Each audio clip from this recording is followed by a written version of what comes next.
You know, sometimes when you're going to write a story, you'll start out with pencil and paper, and you'll kind of write your idea down when you're writing your story.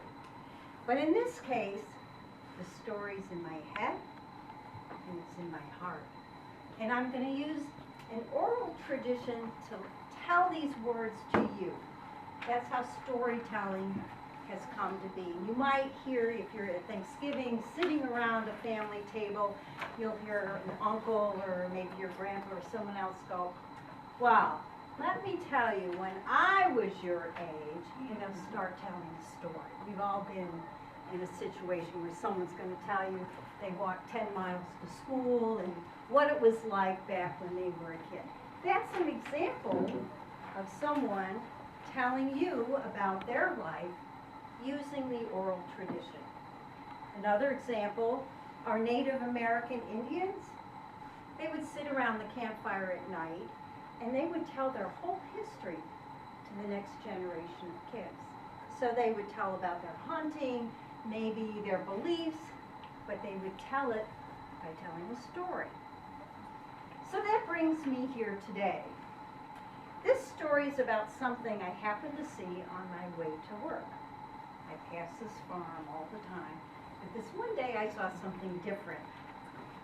And the next thing I knew, I had this little story spinning in my head. I told the person who sits near me at work a little bit about it, and pretty soon this story had a beginning, it had a middle, and it had an end. And here we are today. In true storytelling fashion, you're here for the premiere performance of a very, very, very short story. And this is where the story takes place. This is a nearby farm. It might look familiar to you. The farm belongs to Mr. B. This is the barn where the animals sleep at night. But you'll notice the door is open. So during the day, the animals can go in and out. And behind the barn is a huge pasture. There's 2 horses and a donkey that live up there.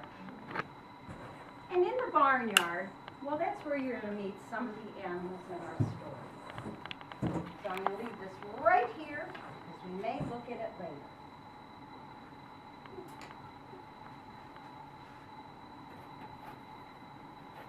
This is Sadie, the sour sow.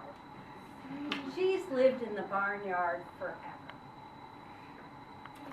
On a beautiful sunny day when the sky is blue, Sadie's the one that points out, "There's a cloud."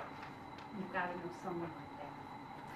She can be bossy, and if you ask me, she can be downright mean. And we also have a farrow of piglets, or a litter of piglets. Like a litter of puppies, you're going to have a farrow of piglets. They love nothing more than to lie on their backs, squiggling and squirming and squealing with delight. We also have Gracie. She's an old goat. She's been at the farm almost as long as Sadie. She's usually quiet and keeps to herself and makes sure she stays far away from the piglets when they splash into the mud. Her closest friend at the farm is Lily. Anyone know what Lily is? A llama. Close. A horse.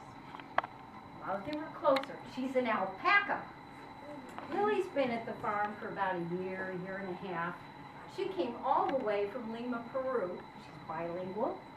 She knows she looks different than everyone else, but to Lily, that's a plus. In the winter, when all the other animals have to stay in the barn, with her long legs, she has no problem getting in and out of the snow. And in the spring, when the leaves come out, with their long neck, she can pluck the best leaf off the tallest tree. Now Lily, her best friend, that's where our story begins.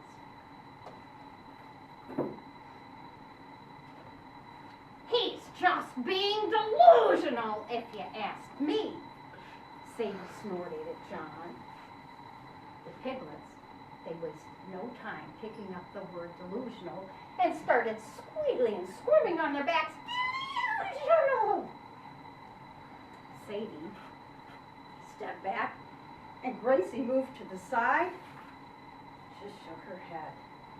She turned to Lily and said, "What is all this going on?" Well, Lily wasn't sure, but she turned to her friend and said, "I'm going to find out." Lily took a few steps and leaned over the fence. "John, what is all this ruckus going on?"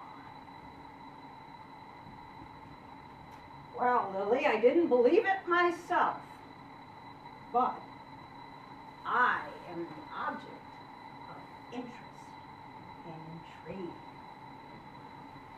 Lily was quiet as her friend continued. "Why, just the other day, I didn't believe it myself, but a car came down the road and looked down the path and then spun off.